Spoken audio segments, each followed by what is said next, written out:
नमस्कार दोस्तों, स्वागत है आप सभी का साधना न्यूज के इस खास कार्यक्रम लाइफस्टाइल मंत्रा में। और मैं हूं आपके साथ आपकी दोस्त नेहा सोनी। दोस्तों, हर बार इस कार्यक्रम में हम आपके लिए नई नई जानकारी लेकर आते हैं और इस बार भी हम आपके लिए बेहद ही एक अच्छी जानकारी आपके लिए लेकर आए हैं। जी हाँ, यकीनन आपको भी ये जानकारी अच्छी लगेगी, क्योंकि कई बार हम देखते हैं कि जो हमारे यूथ है, यूथ की अगर मैं बात करूं या फिर मैं हर एक उम्र की बात करूं, तो एक्ने और पिंपल्स से हर कोई परेशान रहता है। और आज के इस एपिसोड में हम बात करने वाले हैं पिंपल्स और एक्ने के बारे में। आखिर ये होते क्या है और दोनों में फर्क क्या है और किस एज में ये सबसे ज्यादा होती है और इसको दूर करने के लिए क्या हमें करना चाहिए, उन तमाम बातों की जानकारी हमें देंगी रीना आहूजा जी। इंस्टाइल वे सैलून की एमडी है रीना जी, स्वागत है आपका कार्यक्रम में। थैंक यू नेहा, आखिर आपने मुझे यहाँ बुला ही बिल्कुल। कि हमारे व्यूवर्स की कुछ ऐसी दिक्कतें होती हैं, कुछ परेशानियां होती हैं जिससे उनको निजात पाने में दिक्कत तो होती है। साथ ही साथ पहले हम घबरा जाते हैं कि ये दिक्कतें हमको हो क्यों रही हैं। तो जब दिक्कतें होती हैं तो उसका समाधान तो है ही, तो समाधान के लिए ही रीना आपके पास आती है। बिल्कुल। छोटे छोटे समाधान भले ही घरेलू समाधान होते हैं पर किफायती होते हैं और काम करते हैं। तो यहाँ पे सबसे पहले हमारा प्रोग्राम मैं स्टार्ट करने से पहले जरूर आपको बताऊंगी कि थोड़ा सा पेशेंस रखिए कि चीजें आपको किस तरह से इस्तेमाल करनी है और इस्तेमाल करके उनका वेट कैसे करना है, क्योंकि वेट करना जरूरी है। अगर आप वेट नहीं करेंगे तो आयुर्वेद कैसे कहलाएगा। आयुर्वेद समय मांगता है, तो समय आपको देना जरूरी है। बिल्कुल, तो समय मांगता है आयुर्वेद और समय हमें देना जरूरी है। लेकिन चलिए इसी के साथ आज के कार्यक्रम की हम शुरुआत करते हैं। और रीना जी, सबसे पहले बहुत लोगों को कंफ्यूजन होता है, समझ में नहीं आता है कि एक्ने और पिंपल क्या ये दोनों एक ही चीज है या दोनों अलग अलग है। तो मैं भी आपसे ये जानना चाहूंगी, पिंपल और एक्ने में फर्क क्या है और दोनों होते क्या है और दोनों की पहचान क्या होती है। देखिए नेहा, सबसे पहले तो जो एक्ने है और पिंपल दोनों में डिफरेंसेस बताना बहुत जरूरी है। जैसे मैं हमेशा से कहती आई हूँ, लिटिल नॉलेज ऑलवेज डेंजरस। तो छोटी छोटी अगर हमारे पास छोटी छोटी नॉलेज है तो वो हमेशा हानिकारक होती है। तो कोशिश करके आपके पास यदि थोड़ी सी भी नॉलेज हो तो उसे बढ़ाने की कोशिश कीजिए। और हाँ, ये भी क्लियर करूंगी कि छोटी छोटी नॉलेज ही आपको ज्यादा नॉलेज प्रोवाइड कर सकती है। बिल्कुल। तो आप नॉलेजफुल हो सकते हैं। आपकी स्किन का ध्यान आपको किस तरह से रखना है ये बहुत जरूरी होता है। सबसे पहले तो मैं आपका ध्यान इस तरफ देना चाहूंगी कि आपको स्किन को क्लीन किस तरह से करना है। सबसे पहले क्लीन करना बहुत जरूरी है स्किन को। यदि आपने क्लीनिंग प्रोसीजर प्रॉपर अपनाया है तो यहाँ थोड़ी सी जो आशंकाएं हैं पिंपल्स और एक्ने आने की वो थोड़ी कम हो जाती है अगर आपने सावधानियां रखी। बहुत से लोग होते हैं नेहा कि आपने देखा हो कि हम डेली रूटीन में अपने वर्किंग आवर्स में बहुत बिजी होते हैं, तो हमारे पास रात में समय नहीं होता कि हम फेस वॉश करें और उसके बाद कोई लोशन लगा के सोएं। आपके पास इतना समय नहीं होता। इवन अगर मैं बात करूं महिलाओं की, तो घर में होने के बावजूद घर के कामों में इतना व्यस्त होते हैं कि हमें 3 से 4 बार मुंह धोने के लिए समय नहीं होता, इसीलिए हम फेस वॉश नहीं करते हैं। गर्ल्स की बात करूं तो गर्ल्स लोग भी स्कूल गोइंग होते हैं, कॉलेज गोइंग होते हैं, स्टडीज और अपने कोचिंग ट्यूशंस में, ऑनलाइन क्लासेस में इतना बिजी होते हैं कि उनके पास भी समय नहीं होता कि वो अपने फेस का ध्यान रख पाए। तो यहाँ कमी किसकी है कि यहाँ कमी हमारी है। चाहे कोई भी एज ग्रुप हो, चाहे वो टीनेजर हो, चाहे वो महिलाएं हो, चाहे वो पुरुषों की बात हो, पुरुष भी अपना ध्यान नहीं रखते हैं। बिल्कुल कि आपको पिंपल्स अगर हो रहे हैं तो यहाँ जरूरी है कि आपको ध्यान रखना है कि पिंपल्स आखिर आया क्यों है। हाँ, क्यों, व्हाई। अगर आप प्रोसीजर प्रॉपर अपना रहे हैं तो पिंपल्स नहीं आना चाहिए। प्रोसीजर यहाँ ये होता है कि आपको क्लींजिंग करना है, टोनिंग करना है एंड मॉइस्चराइजिंग करना है। यहाँ बात, एक और सवाल आप लोगों के मन में उठ सकता है कि क्लींजर तो नॉर्मल होता है कि वो डेड स्किन या फिर डस्ट को क्लीन करता है, टोनिंग पीएच लेवल को कंट्रोल करता है। पीएच लेवल जो कि आपके नए नए कोशिकाओं को जनरेट होने में मदद करता है, इसीलिए टोनिंग करना बहुत जरूरी है। थर्ड फॉर्म आता है मॉइस्चराइजिंग का। अब यहाँ पे मॉइस्चराइजिंग लोशन की बात होती है तो जरूर ही सबके दिमाग में आती है कि हम सनब्लॉक लोशन या सनस्क्रीन लोशन यूज करते हैं तो हम मॉइस्चराइजर कैसे यूज करते हैं। तो आप सनस्क्रीन लोशन जो होता है उसमें कुछ परसेंट सनस्क्रीन लोशन का होता है और कुछ परसेंट उसमें मॉइस्चराइजर का भी होता है। अगर वो आपके स्किन को बहुत ड्राई कर रहा है सनस्क्रीन लोशन तो आप उसे अवॉइड करें, क्योंकि अगर वो ड्राई कर रहा है तो उसमें मॉइस्चर की मात्रा काफी कम है। मॉइस्चराइजर मतलब आपकी स्किन को मॉइस्चर देने वाले एक ऐसी चीज, एक ऐसा लोशन जिसमें मॉइस्चराइजर की मात्रा काफी अधिक होती है, जो कि आपकी स्किन के ड्राइनेस को दूर करता है। इसीलिए मॉइस्चराइजर लगाना जरूरी है। तो यदि आपने क्लींजिंग, टोनिंग और मॉइस्चराइजिंग का ध्यान दिया है तो यहाँ थोड़ी सी कमी आ जाती है इन सब चीजों में कि आपकी स्किन में कुछ रिएक्शन हो या फिर आपकी स्किन में पिंपल्स हो या फिर एक्ने हो, इसमें थोड़ा सा कमी आ जाती है। अब यहाँ हम लोग क्या गलती करते हैं कि ना ही हम क्लींजिंग करते हैं ना ही टोनिंग करते हैं, सिर्फ we are going for moisturising. हम सिर्फ मॉइस्चराइजिंग लोशन लगाते हैं, दैट्स इट। हम प्रोसीजर नहीं अपनाते। तो अगर आपने क्लींजर नहीं किया, इट्स ओके, आप फेस वॉश भी कर सकते हैं। आप फेस वॉश करके टोनिंग कीजिए, टोनिंग के बाद आप मॉइस्चराइजिंग कीजिए। मॉइस्चराइजिंग करने के बाद में जो भी प्रॉब्लम्स होते हैं लाइक पिंपल्स हो गए या एक्ने, ये थोड़ी मात्रा में कम हो जाते हैं। पर उसके बाद भी यदि आपको पिंपल्स और एक्ने होता है तो यहाँ दिक्कत है कि आपके क्या हार्मोन्स अनबैलेंस हो रहे हैं, क्या आप डाइट बहुत ज्यादा बाहर की ले रहे हैं, या आपने ऑयली फूड, जंक फूड बहुत ज्यादा एड ऑन कर लिया है, या फिर आपकी दिनचर्या में काम करना या फिर डूज और डोंट्स की बाहर आना जाना, या फिर आपने मसल्स का एक्सरसाइजिंग करना थोड़ा कम कर दिया है। ये सारी समस्याएं हो जाती है, इस वजह से आपको पिंपल्स और एक्ने होते हैं। अब यहाँ पे नेहा मैं एक और क्लियर करूंगी कि एक्ने और पिंपल्स आखिर होते क्या है, फर्क दोनों में। लिटरली अगर आपको पिंपल्स हैं तो पिंपल्स में जनरली पस होता है और उसमें दर्द होता है, पेनफुल होते हैं पिंपल्स, और वो एकदम से फेस पे दिखते हैं और इतना पेन कि आप उसको टच भी नहीं कर पाते। एक दो दिन में उसमें पस जनरेट हो जाता है एंड पस निकल जाता है कुछ दिन बाद। यहाँ पे यदि आपने उसके पस को जबरदस्ती पिंच किया अपने नेल से, जो कि अमूमन फीमेल्स और गर्ल्स की आदत होती है कि आपने नेल्स लिए और अपने पिंपल को पिंच कर दिया, तो ये अगर आपने अपने पिंपल्स को नेल्स लगाए तो वहाँ वो जो जगह है, हो सकता है 7 से 8 दिन में वो क्लियर हो जाए, बट क्लियर होने के बाद वो एक स्कार छोड़ दे, आपके फेस पे एक दाग की तरह छोड़ दे, और वो दाग रह जाते हैं आपके स्किन में। फिर दिक्कत होती है कि यार दाग रह गए हैं, अब हमको डॉक्टर के पास जाना है। तो आप डॉक्टर्स के पास जाके उनकी सलाह लेते हैं और डॉक्टर के पास जाके आपकी स्किन और ज्यादा एलर्जेटिक मतलब ड्राई हो जाती है। एलर्जेटिक मीन्स बिल्कुल पिंपल्स ज्यादा होना या रेडिश होना नहीं होता, एलर्जेटिक मीन्स ड्राइनेस ज्यादा आ जाती है, जिसके बाद आप कोई भी लोशन या फिर इवन एलोवेरा जेल भी लगाते हैं तो जलन होती है आपके फेस पे। तो कोशिश करके अपने स्किन को उस स्तर तक ना जाने दें। पिंपल्स यदि हो रहे हैं तो उसको टच ना करें, नेल से पिंच ना करें, जिस वजह से आपके फेस पे दाग होते हैं वो दाग ना हो। ठीक। अब इसका सेकेंड फॉर्म आता है एक्ने। अब एक्ने क्या होता है ये आपको क्लियर होना जरूरी है कि एक्ने होता है हमारे स्किन की सेकेंड लेयर से। जो पिंपल होता है वो हमारी पहली मेलानिन स्किन से होके निकलता है बाहर, और वो जो पिंपल होता है वो होता है डस्ट की वजह से। अगर स्किन पे डस्ट है तो आपके फेस पे जो डस्ट है वो पोर्सेस में अंदर जाती है, वो डस्ट अंदर जाने के बाद वो पिंपल का एक रूप ले लेती है, जिसे पिंपल्स कहते हैं। अब एक्ने क्या होता है, एक्ने होती है हमारी सेकेंड लेयर से बाहर आती है। हमारी स्किन 7 लेयर से मिलके बनी होती है। 7 लेयर में से पिंपल्स होते हैं पहले लेयर से, और जो एक्ने होता है वो सेकेंड लेयर से बाहर आता है। तो हाँ। अगर सेकेंड लेयर से मेलानिन तक आता है तो वो एक गठान की तरह हमारे स्किन पे होता है। एक गठान होती है जिसमें सिर्फ दर्द फील होता है और वो फील नहीं होता कि वो पिंपल है, और वो पिंपल नहीं होता पर फिर भी हम ये सोचते हैं कि वो पिंपल्स हैं। उसके बाद हम उसको पिंच करने की कोशिश करते हैं एज लाइक जैसे हम पिंपल्स को करते हैं। तो वहाँ वो चीज अंदर वाली स्किन से पूरे स्किन में फैलती है और फैलने के बाद वो एक्ने बहुत ज्यादा बढ़ते जाते हैं। तो यहाँ कोशिश ये करें कि ना ही आपको पिंपल को छेड़ना है ना ही एक्ने को छेड़ना है, सिर्फ आपको सावधानी रखनी है कि आपको अपना फेस किस तरह से साफ रखना है। यदि आपने सावधानी रखी, साफ रखा फेस, तो पिंपल और एक्ने की समस्या थोड़ी कम हो सकती है, ज्यादा नहीं, थोड़ी सी। जी, तो थोड़ी सी हमें सावधानी रखना है और ध्यान रखना है कि किस तरीके से हम इस समस्या से बच सके।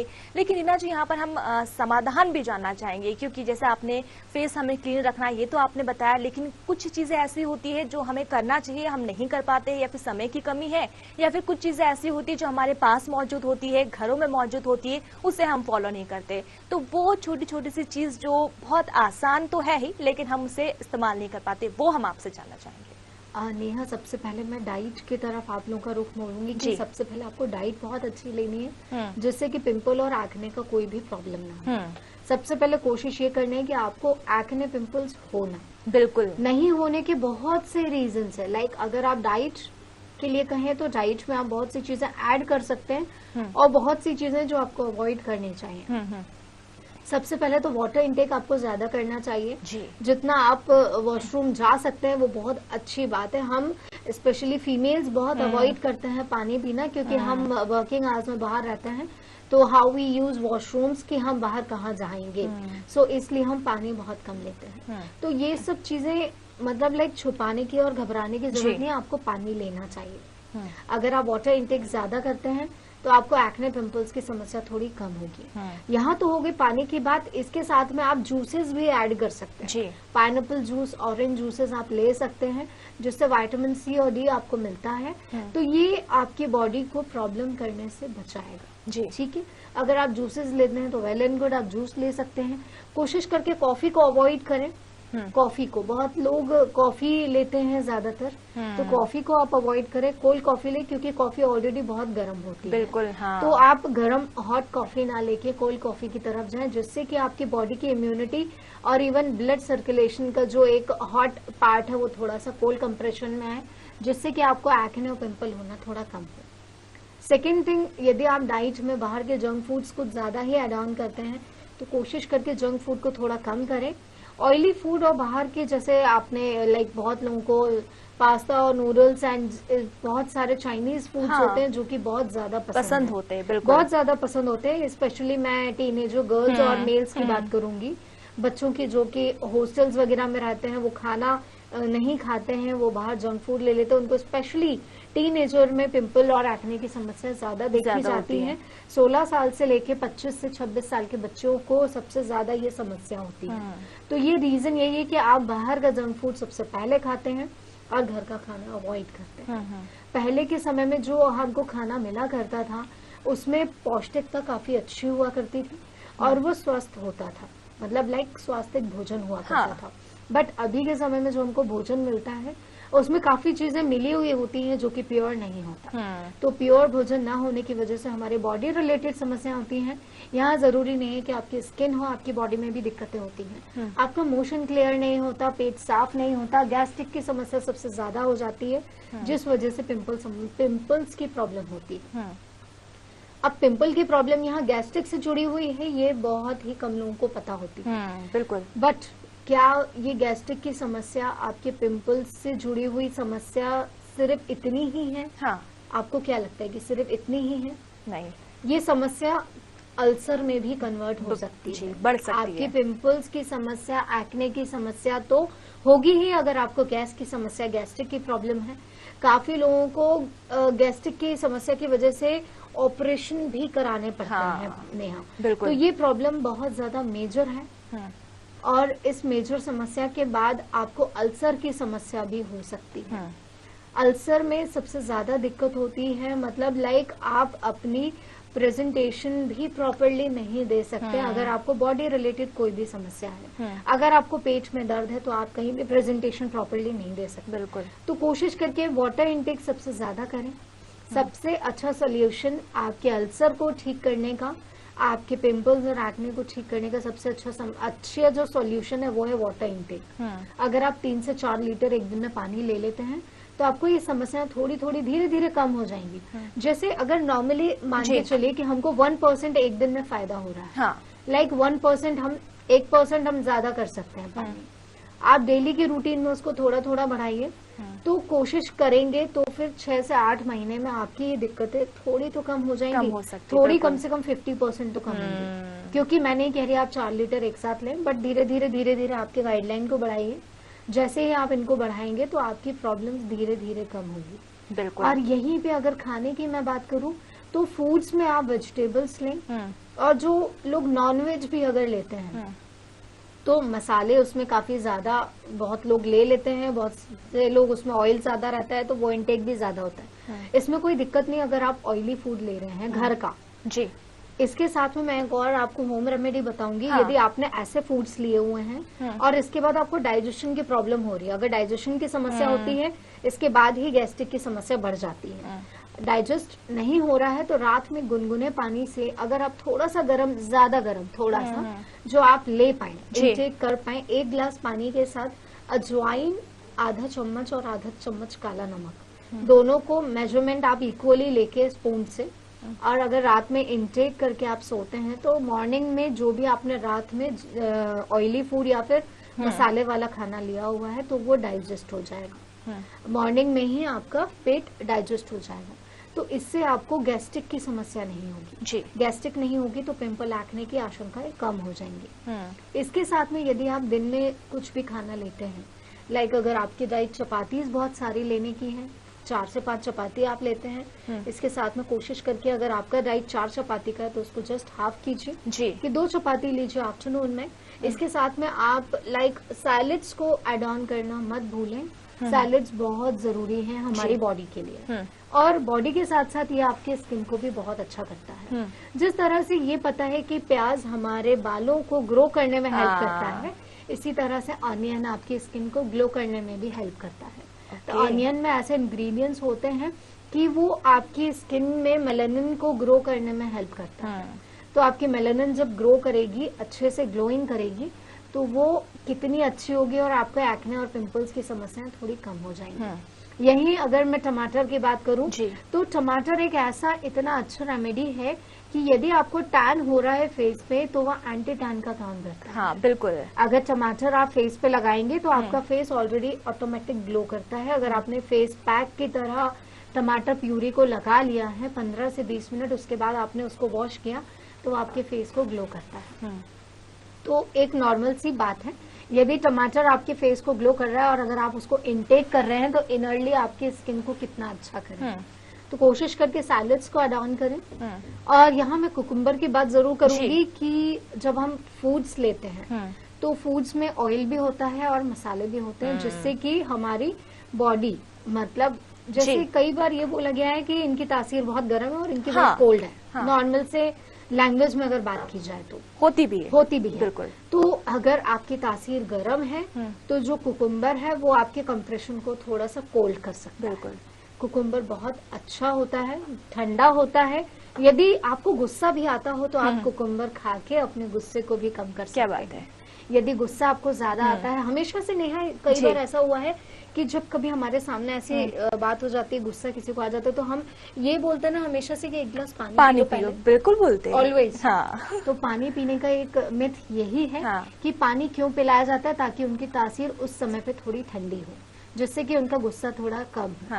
तो पानी से रिलेटेड अगर आप कुकुम्बर भी खाते हैं तो आपकी इनरली जो तासीर है जो कि गर्म है, जिस वजह से आपको एक्ने पिंपल हो रहा है, तो कुकुम्बर कई हद तक आपको हेल्प करेगा कि आपको एक्ने पिंपल्स ना हो। तो कुकुम्बर को जरूर खाएं। और सैलेड्स को ऐड ऑन करने के बाद यदि आपको शाम को ऐसा कुछ लग रहा है कि आपको डाइट में कुछ और ऐड ऑन करना है तो आप जूसेस ले सकते हैं या फिर फ्रूट्स ले सकते हैं। शाम में फ्रूट्स लीजिए। रात में हैवी डाइट ना लेके आप थोड़ा सा लाइट डाइट लें, राइसेस को थोड़ा अवॉइड करें, क्योंकि राइस थोड़ा सा फैटी एसिड भी देता है आपको, आपके हेल्थ को बढ़ाता है। तो आपके हेल्थ को ना बढ़ाए, आप मेंटेन भी रहें, आप फिट रहें, और इसके साथ में आपकी डाइट भी पूरी हो। तो इसके लिए राइस को थोड़ा अवॉइड करें, और रात में थोड़ा सा मील आपका थोड़ा लिक्विड होना चाहिए। लिक्विड मील लेंगे तो ज्यादा अच्छा है। और आप नाइट का जो भी आपका डिनर टाइमिंग है वो आप ले ले 8 बजे तक। 8 बजे के बाद आप कुछ भी ऐसा डाइट ना ले जो डाइजेस्ट करने में आपको दिक्कत हो। तो क्या बात है, देखा दर्शकों कितनी अच्छी जानकारी रीना जी ने हमें दी, और सिर्फ एक ही उम्र और एक ही वर्ग के लिए नहीं, सभी में ये लागू होती है। आप किसी भी उम्र के हैं, अगर आप ये छोटी छोटी बातों को अगर आप फॉलो करते हैं तो बहुत हद तक आप सिर्फ पिंपल्स ही नहीं, एक्ने ही नहीं, आप अपने आप को सभी तरीके से फिट रख सकते हैं और सारी बीमारियों को आप दूर भगा सकते हैं। रीना जी, यहाँ पर मैं एक चीज और पूछना चाहूंगी, एक्ने और अगर पिंपल्स की अगर हम बात करें तो क्या इसका कुछ लेना देना अगर हम कहें तो हार्मोन से भी है, कि हार्मोनल अगर आपको कोई प्रॉब्लम है, डिसबैलेंस है, तो उसका असर भी शायद फेस पर पड़ता है? देखिए, जो हार्मोन्स चेंजेस हैं ये मैं नहीं कहूंगी कि एक एज फैक्टर तक होता है जी। आपका एज 10 के बाद, लाइक 10 साल के बाद आपके हार्मोन्स चेंज होना स्टार्टअप हो जाते हैं। बट जो हार्मोन्स चेंजेस हैं वो आपके 30 के बाद भी चेंज होते हैं। बिल्कुल 35-40 तक होते हैं। कई लोगों को हार्मोन्स चेंज की वजह से हेयर ग्रोथ ज्यादा हो जाती है फेस पे जी। फेशियल हेयर ज्यादा बढ़ जाते हैं। और कई लोगों को पिंपल्स, एक्ने 35 के बाद भी होते हैं। तो क्या रीजन है कि आपके हार्मोन्स अभी तक डिसबैलेंस है?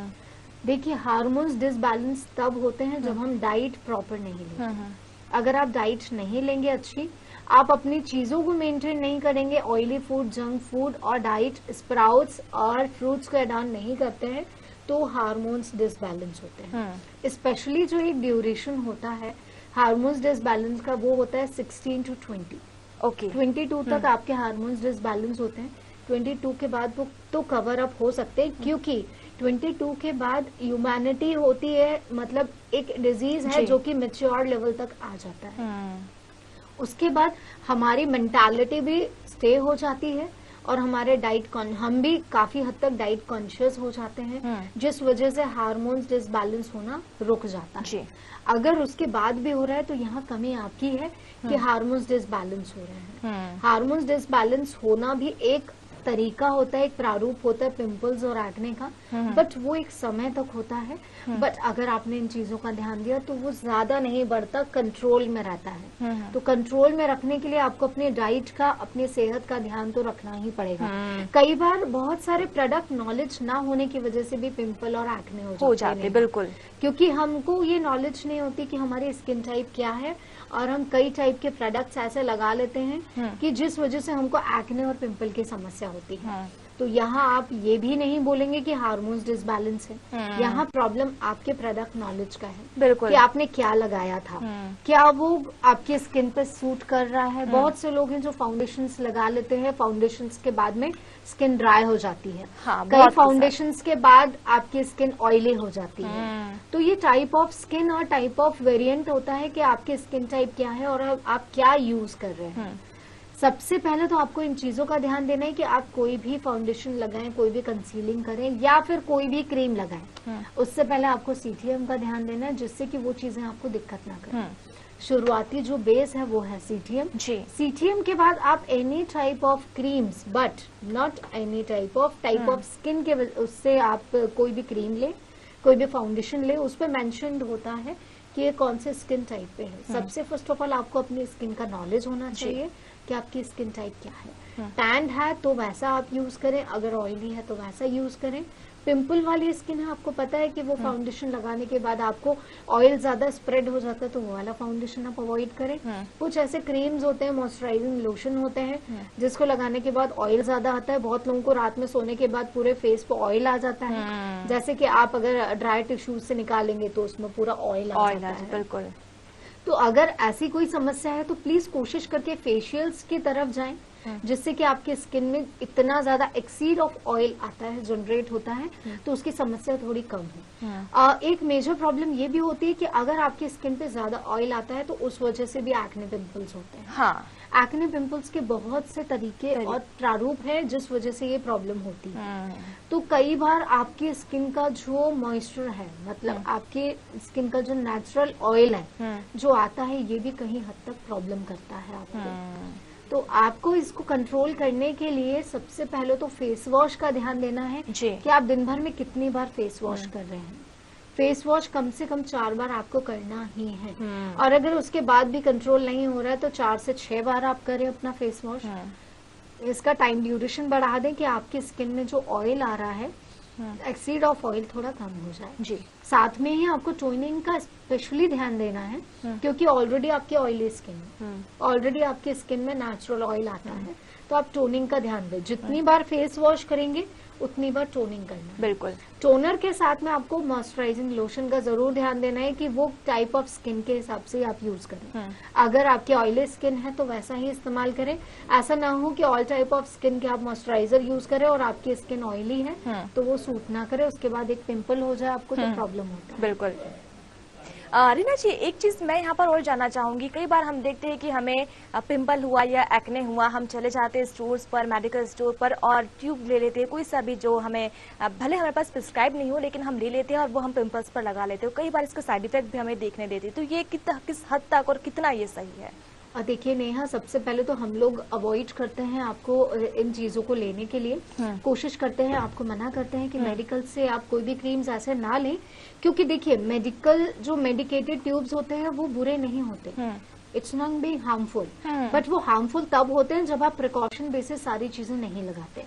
अब आपने मेडिकेटेड एक ट्यूब तो लिया, उसे लगाया, पूछा उनसे कि आपको इसको कितने बार और कैसे कैसे यूज करना है, उन्होंने आपको गाइड किया, आपने वैसे वैसे लगाया। तो क्या उसके बाद आपने और प्रिकॉशंस अपने लिए जो आप नॉर्मली सीटीएम का ध्यान देते थे वो आपने किया? आपने नहीं किया, उसे आप रोक दिए, आपने रोक दिया उसे। आप सिर्फ मेडिकेटेड जो आपको उसने बताया हुआ है थेरेपिस्ट ने कि आपको क्रीम इस टाइम पे लगाना है तो आप उसे लगाते हैं, बस दैट्स लाइक, उसके आगे आप कुछ नहीं करते। तो उसके बाद क्या होता है कि क्रीम के जो उन्होंने ट्यूब्स दिए हैं वो दिक्कत वाले नहीं होते हैं, उसमें जो केमिकल बेस्ड जो लोशंस होते हैं, जो इंग्रेडिएंट्स होते हैं जो आपके पिंपल को 7 to 8 डेज में हटा देते हैं, तो उसमें इतना हार्म केमिकल होता है कि वो आपकी स्किन को ड्राई कर देता है। आपके पिंपल को तो वो ठीक करता ही है, साथ में आपकी नेचुरल स्किन को हटा देता है।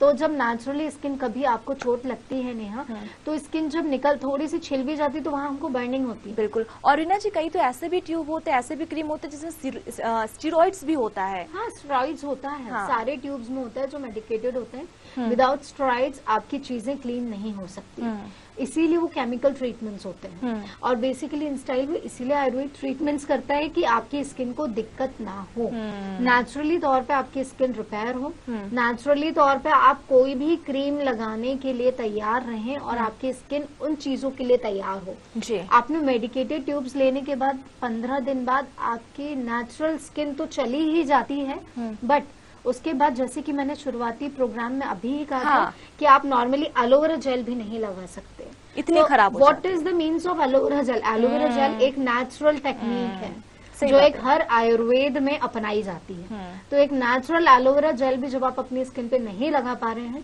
तो आप खुद समझ सकते हैं कि आपकी स्किन कितनी पील हो गई है और कितनी ड्राई हो चुकी है कि आप एक जेल भी नहीं लगा पा रहे हैं। इसके साथ में अगर आप खीरा भी लगाएंगे तो भी वो जलन करेगा। तो कोशिश करके नेचुरली तौर पे ट्रीटमेंट्स लें, नेचुरली थोड़ा सा पेशेंस रखें। अगर पेशेंस है तो नेचुरली आपकी स्किन नेचुरल रहेगी और उसमें दिक्कत नहीं होगी और धीरे धीरे आपकी प्रॉब्लम सॉर्ट हो जाएगी। जैसे मैंने कहा कि 1% डेली करके अपने चीजों को बढ़ाइए, लेने का तरीका, यूज करने का तरीका बढ़ाते जाइए, तो धीरे धीरे करके वो हमारे डेली रूटीन में आएगा। जब आप डेली रूटीन में इन चीजों को अपनाएंगे तो ये आपकी स्किन को दिक्कत नहीं करेगा, आपकी स्किन को रिपेयर करेगा। जहाँ बहुत से लोगों की ये बात होती है कि हमने ये अपनाया तो कहीं हमारी स्किन में ये दिक्कत फिक्स तो नहीं हो जाएगी, कहीं ये दिक्कत ज्यादा बढ़ तो नहीं जाएगी, तो ऐसा नहीं होता। आयुर्वेद बहुत अच्छे टेक्निक्स हैं, आयुर्वेद बहुत अच्छा तौर तरीका है जो आपकी प्रॉब्लम को धीरे धीरे हटा देता है। तो आप जा सकते हैं आयुर्वेद की तरफ और कोशिश करके वाटर इंटेक्स ज्यादा करें।